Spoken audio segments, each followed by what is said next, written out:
क्योंकि हमारा मानसिक स्तर पहले ही से उतना बांधे रखा हुआ है कि हम ये सोच के चलते ये मेरी जाति का तो निश्चित ये मेरा भला करेगा। ये अंतर जाति विवाह इसमें सबसे बड़ा सहायक सिद्ध होगा। और आप लोग के चैनल के माध्यम से मैं कहता हूँ, अगर मेरा बेटा अभी वही शादी के लायक है, ऐसी लड़की मिलती है, ऐसे परिवार के लोग मिलते हैं तो अंतर जाति मैं शादी करूँगा। हमने कई बार मंचों से भी ये आवाज़ उठाई है कि जब तक हमारा समाज रोटी और बेटी का संबंध नहीं रखेगा तब तक हम इन जातियों को नहीं तोड़ सकते। एक जो धर्म की दुकान खोल रखे मंदिर और मस्जिद के नाम पर, उसको बनाए रखने के लिए यहाँ पर शिक्षा जैसी व्यवस्था को लागू करने नहीं दिया गया।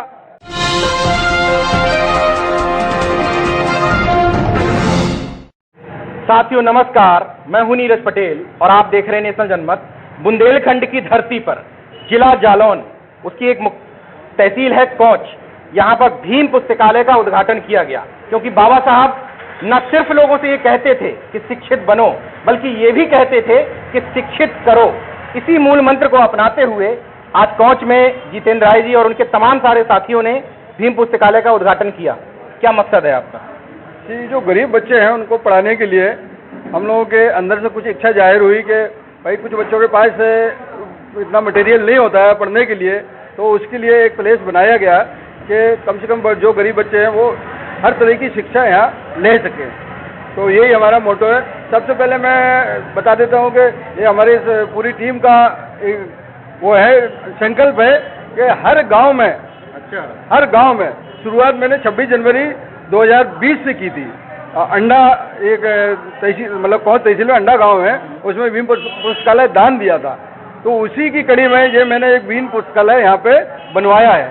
तो मैं चाहता हूँ कि पूरे मतलब कोंच नगर से होती हुई पूरे जनपद तक कोशिश करूँगा कि हर गांव में भीम पुस्तकालय खुल सके। पुस्तकालय का नाम भीम के नाम पर ही क्यों? इसलिए कि वंचित समाज को जो शिक्षा का अधिकार नहीं था, डॉक्टर भीमराव अंबेडकर ने अपने अथक प्रयास से जो शिक्षा आज हमें मिल रही है वो उन्हीं की देन है। उन्हीं की स्मृति में ये भीम पुस्तकालय खोला गया है, उनको समर्पित किया गया है, ताकि जरूरतमंद बच्चे वहाँ आकर सर्व समाज के पढ़ें, शिक्षा ग्रहण करें और देश के लिए, समाज के लिए बेहतर बने। किस तरह की किताबें उपलब्ध रहेंगी? उसमें एक तो बहुजनों का साहित्य है, ये ज़्यादातर लोगों को पता नहीं रहता है, इसलिए क्रूतियों में चले जाते हैं, आडंबर में चले जाते हैं। एक वो साहित्य है। दूसरा कंपटीशन से 0 से लेके 1 से लेके मतलब 12th तक तो ये बुकें भी रहेंगी। और कंपटीशन जो भी रहेगा, इवन सिविल सर्विस के लिए भी कंपटीशन, IIT सिविल सर्विस के लिए ज़्यादातर सभी बुकें उपलब्ध कराने की कोशिश करूँगा मैं। एक गांव में आप पुस्तकालय का जिक्र कर रहे थे कि गांव में पहले भीम पुस्तकालय बनाया गया है, कुछ रिजल्ट मिला वहाँ पे? बिल्कुल सर, वहाँ सर्व समाज के बच्चे पढ़ने आते हैं, जिसमें से विगत 2 वर्षों में 2 बच्चे नवोदय विद्यालय में चयनित हुए हैं, जो जरूरतमंद बच्चे हैं। और उस किसी शहर में कोचिंग नहीं करी उन्होंने? बिल्कुल नहीं सर, केवल भीम पुस्तकालय की कोचिंग जो हमारे कुछ सर जी लोग पढ़ाते हैं, उससे प्रेरित होकर ज्ञान लेकर नवोदय में चयनित हुए हैं। बाबा साहब ने एक पुस्तक लिखी थी, जाति का विनाश, एनिहिलेशन ऑफ कास्ट। तो स्वाभाविक है कि बाबा साहब के नाम पर है तो उनकी पुस्तकें भी यहाँ उपलब्ध रहेंगी। तो महत्वपूर्ण सवाल ये है कि कास्ट का विनाश होगा कैसे? कास्ट का विनाश सर शिक्षा से ही होगा। शिक्षा अगर आ जाएगी तो दिमाग में ये सब आडंबर रहे, पूजा पाठ करना, जबरदस्ती का, आपने जैसे एक बहुत बढ़िया बताई थी कि चूहा बना लो मिट्टी का और बिल्ली उसको सामने रख दो तो वो कभी नहीं खाएगी। जैसे इंसान भी अगर सोच ले कि ये तो पत्थर के हैं, इनसे हमें कुछ नहीं मिल सकता है, जब तक हम पढ़ेंगे नहीं। बाबा साहब के इतना आपको कानून का अधिकार दे दिया है, पढ़ने के लिए दे दिया है और वोट का अधिकार दे दिया है, तो इससे ही सर सब कुछ बदला जा सकता है। सर बिना अंतरजाति विवाह किए हुए जाति टूट जाएगी? बिल्कुल नहीं, ये शिक्षा के द्वारा ही ये जो जातीय बंधन है टूटेंगे। और खुल के बोलिए ना, शिक्षा की बात कर रहे हैं, अंतरजाति विवाह कर शुरुआत करेंगे या नहीं करेंगे? बिल्कुल बिल्कुल करेंगे। और आप लोग के चैनल के माध्यम से मैं कहता हूँ, अगर मेरा बेटा अभी वही शादी के लायक है, ऐसी लड़की मिलती है, ऐसे परिवार के लोग मिलते हैं तो अंतरजाति मैं शादी करूँगा। मैं बार बार इस चीज़ को इसलिए कह रहा हूँ कि शिक्षा तो ऐसे शब्द ज़्यादातर लोग बोलना चाहते हैं जिस पे उनको खुद पे अमल ना करना पड़े।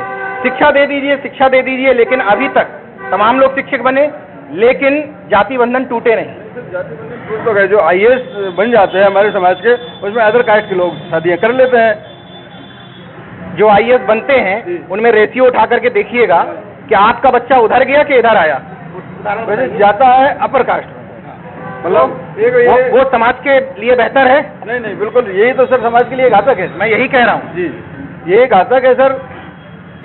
गांधी डिग्री कॉलेज के प्रोफेसर साहब हैं, क्या मानते हैं आप अंतरजातीय विवाह को लेकर के कि इसके बिना जाति बंधन तोड़ने का कोई दूसरा तरीका है? बिना अंतरजातीय विवाह के बिल्कुल जाति का विनाश नहीं किया जा सकता है। अगर अच्छी सोच, अच्छी पहल और अच्छा कुछ करना है तो जाति के इस बंधन को तोड़ना पड़ेगा, हमेशा तोड़ना पड़ेगा। और जाति कभी भी जाति ही नहीं है, इसलिए इसको हमको मानसिक रूप से छोड़ने से ही छोड़ेगा, ये तभी संभव होगा जब हम एक दूसरे की जातियों को बुला करके केवल मानव को मानवता के पाठ पढ़ा करके और मानव को मानव से जोड़ने का प्रयास करेंगे, तभी जाति का विनाश होगा और तभी संभव भी होगा। ये अंतर जाति विवाह इसमें सबसे बड़ा सहायक सिद्ध होगा। एक और असिस्टेंट प्रोफेसर हैं हमारे साथ, आप भी गांधी डिग्री कॉलेज में हैं। बाबा साहब जिस तरह का भारत देखना चाहते थे, मोदी ने कहा दिया जलाओ बत्ती बुझाओ, आपने कहा बाबा साहब जयंती पर दिया जलाओ, तो दोनों तरीके में दिए जले और उन लोगों ने भी जलाए जो नमो बुद्धाय और जय भीम भी कहते हैं। तो क्या हमने विचारों की बजाय ताबीज थोप दिए लोगों को? बिल्कुल, हाँ, बिल्कुल सही कह रहे हैं नीरज जी कि बाबा साहेब ने जो लिखा उसको हम लोगों ने चरितार्थ नहीं किया, केवल कहा। एक छोटी सी कहानी है कि एक बार एक साधु के यहाँ कुछ पक्षी पले हुए थे, तोते थे। तो साधु जब चले जाते थे तोतों को पढ़ा देते थे, बहेलिया आएगा, जाल बिछाएगा, दाना डालेगा, हम जाल में फंसेंगे नहीं। तोतों ने भी वही पढ़ना पहले दिन कहा तो बहेलिया आएगा, जाल बिछाएगा। बहेलिया ने देखा कि ये तो कह रहे हैं ये फंसेंगे नहीं, लेकिन उसने गुस्से के मारे जाल फेंका और दाना डाल दिया, सारे तोते आके उसमें फंस गए। वही से हमारे समाज के लोगों के साथ हो रहा है कि वो इसके कह रहे हैं लेकिन कर नहीं रहे हैं उस पर अमल, और जब तक अमल नहीं करेंगे तो निश्चित है कि हम बाबा साहब के सपनों का भारत नहीं बना सकते। जाति महासभाएं ब्राह्मणवाद का दूसरा रूप है क्या? बिल्कुल, बिल्कुल, एक नई विचारधारा नव ब्राह्मणवाद के रूप में ये विकसित हो रहा है। और अगर जाति संगठन अलग अलग बनते ही रहेंगे तो कभी भी हम विकास नहीं कर पाएंगे, बल्कि जातियों में टूट करके एक अलग तरीके का वर्ग बना लेंगे। एक शोषण वर्ग हो जाएगा, एक शोषित वर्ग हो जाएगा, इसके अलावा कुछ भी नहीं होगा। और हमारा भारत कभी भी जो सपनों का भारत है वो कभी हमें नहीं मिल पाएगा। अच्छा, एक सवाल है मुझे समझ में नहीं आता, हर व्यक्ति को अपनी जाति का मुख्यमंत्री क्यों चाहिए? एक साइकोलॉजिकल फैक्टर है और कुछ नहीं है कि ऐसा हो जाएगा, ये एज्यूम करके रखते हैं कि ऐसा हो जाएगा तो हमारा भला होगा, और कुछ नहीं है। क्योंकि हमारा मानसिक स्तर पहले ही से उतना बांधे रखा हुआ है कि हम ये सोच के चलते ये मेरी जाति का तो निश्चित ये मेरा भला करेगा, और जबकि वास्तविकता में है ऐसा कहीं कुछ नहीं। मानव एक समान होना चाहिए, जो आपके हित के लिए, जो आपके समाज के हित के लिए, वो आपका अपना है, ना कि जाति का नेता, जाति का मुख्यमंत्री, जाति के अन्य लोग। तो क्या सोचना है आपका, जाति का मुख्यमंत्री चाहिए विचारों वाला? नहीं, विचारों वाला चाहिए, जो भी मुख्यमंत्री बन के आ जाए और काम हमारे समाज के लिए करे, और उसके लिए हम सब लोग तैयार हैं। तो इस बार मुद्दा क्या होगा चुनाव में? कांवड़ यात्रा? नहीं, मुद्दा कांवड़ यात्रा नहीं, मुद्दा क्या चाहिए सरकार से? सरकार से हमको सबसे पहले शिक्षा, स्वास्थ्य और जो गरीबों के युवाओं को जो बेरोजगार हैं, सबसे बड़ा मुद्दा ये है। क्योंकि जब से हम लोगों ने इस सरकार को देखा है, महंगाई दिन पे दिन बढ़ती जा रही है, हमारे लोगों से शिक्षा छीनी जा रही है। हम लोगों को गेहूँ तो फ्री बांटा जा रहा है लेकिन शिक्षा नहीं बांटी जा रही है। जब तक ये शिक्षा हमारी छीन लेंगे, इनका पूरा उद्देश्य ये है कि इन लोगों को कैसे करके अंधविश्वास में, पाखंडवाद में फिर से वहीं गुलामी की जनजीवन में जकड़ा जाए, जिस तरीके से पहले क्या करते थे। इसलिए मेरा मुख्य उद्देश्य, जो सरकार शिक्षा और स्वास्थ्य के लिए और रोजगार के लिए काम करेगी, हम उसको सपोर्ट करेंगे। सेठ अमरचंद यहाँ का एक इंटर कॉलेज है, उसके आप प्रिंसिपल हैं। तो इस बारे में क्या विचार है आपका? जाति को कैसे तोड़ें हम लोग? मजबूत होती चली जा रही है। इस पर सर हमने कई बार मंचों से भी ये आवाज़ उठाई है कि जब तक हमारा समाज रोटी और बेटी का संबंध नहीं रखेगा तब तक हम इन जातियों को नहीं तोड़ सकते हैं। जैसा कि हम उस समय लखनऊ विश्वविद्यालय में पढ़ रहे थे तो हमें एक हमारे प्रोफेसर साहब ने ये बताया कि देखिए हमारे समाज में जैसे कि ब्राह्मण जो वर्ण व्यवस्था है, ब्राह्मण वर्ण में सभी जो उनकी जातियां हैं वो आपस में एक दूसरे के यहाँ शादी करते हैं। क्रॉस कंट्री मतलब उसका उनका होता है, जैसे तिवारी है, तिवारी के यहाँ नहीं करेगा, वह शुक्ला के यहाँ करेगा। इसी तरह क्षत्रिय वर्ग में सभी एक दूसरे के यहाँ शादियाँ करते हैं। इसी तरह वैश्य में आप देख लीजिए सभी जगह एक दूसरे के यहाँ शादियाँ करते हैं। केवल हमारा शूद्र समाज जो चौथा वर्ण है इसमें जो 6,647 जातियाँ हैं इनमें हम लोगों के एक षड्यंत्र रचा गया है कि जाति जाति में शादी करेगा, हम लोगों को तोड़ रखा गया है जिससे कि हम लोग संगठित ना हो पाए।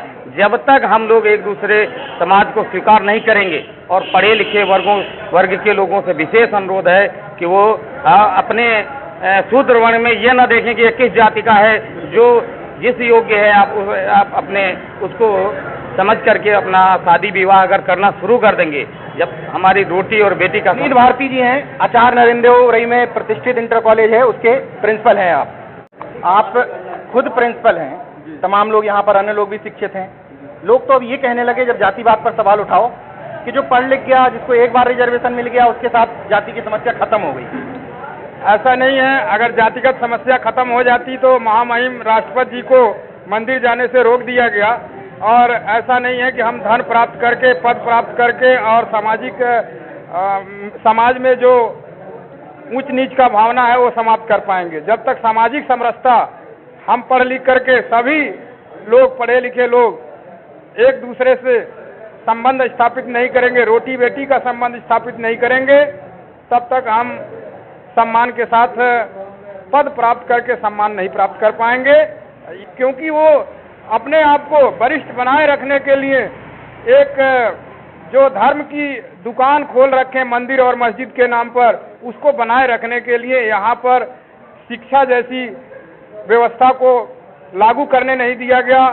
और यहाँ की जो सत्ता है वो भी शिक्षा न दे करके लोगों को प्रोत्साहन मात्र शौचालय, गैस सिलेंडर दे करके और वोट ले लेती है। जब तक हम भारतवर्ष के लोग शिक्षित नहीं होंगे तब तक हम अपने अधिकारों के प्रति सचेत नहीं होंगे, जाति व्यवस्था खत्म नहीं होगी और भारत का विकास संभव नहीं है।